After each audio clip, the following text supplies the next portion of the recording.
You know, for decades, the whole idea of connecting a human brain directly to a computer, it felt like pure science fiction, right? Something out of a movie. But we are at this incredible moment where that fiction is becoming a profound reality. And this isn't just hype about some distant future. We're talking about a technology that is, right now, changing what it even means to be human. So let's dive in and see how Neuralink is starting to rewrite the very limits of our biology. And look, this isn't some abstract concept. Those are the actual words of Noland Arbaugh, the very first person to receive a Neuralink implant. What he's talking about isn't some carefully controlled lab experiment. It's his life, being fundamentally transformed. This technology is out in the wild, right now, making a massive impact on real people every single day. Okay, so that leads us to the big question, the one you're probably asking. How does it actually work? I mean, how can a tiny device about the size of a coin literally translate a thought into an action on a computer screen? To really get it, we first have to understand the problem it was designed to solve in the first place.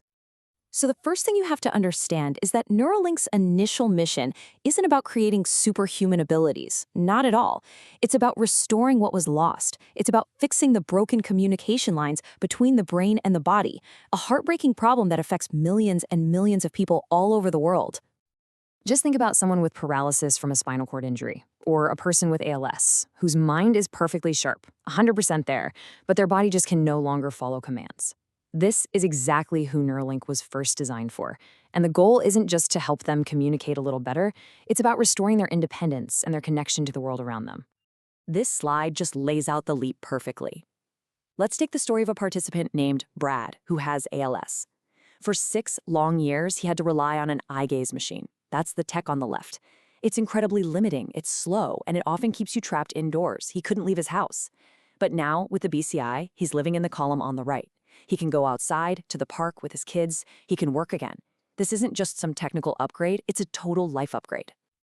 All right, so we've covered the why. Now let's get into the really cool part, the how. The Neuralink system is this fascinating mix of robotics, microengineering, and neuroscience. So let's break down what actually goes into this thing. At its heart, a brain-computer interface, or BCI, is basically a direct bridge. It's designed to listen in on the tiny electrical signals that your neurons fire. That's the language of the brain. Now, implanted in the motor cortex, it's not reading your thoughts or memories, let's be clear about that. It learns to recognize the specific patterns for the intention to move something, and then translates that intention into a command a computer can understand. And as you'll see, the secret sauce is making that bridge a really, really high bandwidth connection. Yeah, the idea of brain surgery sounds pretty intense, right? But Neuralink's entire goal is to make the procedure feel, believe it or not, boring and totally predictable. They start with incredibly precise imaging, creating an exact 3D model of the patient's brain to practice on. Then, this surgical robot inserts thousands of electrode threads with a precision that no human hand could ever hope to match. And then, once the device is in and the incision is closed, it's completely invisible, a seamless wireless link to the outside world. And check this out. This chart just shows the ridiculous pace of innovation. The first robot, the R1, took about 17 seconds to place one of those threads. The new one, just 1.5 seconds. That's an 11 times faster cycle time. And that's not just a cool engineering stat. It's what makes the surgery faster, safer, and ultimately, it's what's going to make it possible to scale this technology to help millions of people. Elon Musk has this perfect analogy to explain this leap. He says that right now, our ability to get information out of our brain is like an old 56K dial-up modem. We're limited by how fast our thumbs can move on a keyboard. Neuralink's goal is to upgrade that connection to full-on broadband, moving from bits per second to megabits. It's about opening a fire hose of data directly from the source. Okay, so the hardware is in place, the surgery is done. Now let's look at what it actually enables. Their very first product is called telepathy, and this is where we get to see what it's really like to use this high-bandwidth brain connection in the real world. Okay, this number right here, it's just astounding. On average, the participants are voluntarily using their BCI for over 50 hours a week. Just let that sink in. That's more than a full-time job. Some are using it for over 100 hours a week, basically every waking moment. This proves it's not a gimmick. It's not some novelty they try once or twice. It has become an essential, indispensable part of their daily lives. And just look at what this makes possible. On his very first day, Nolan broke the world record for controlling a cursor with his brain.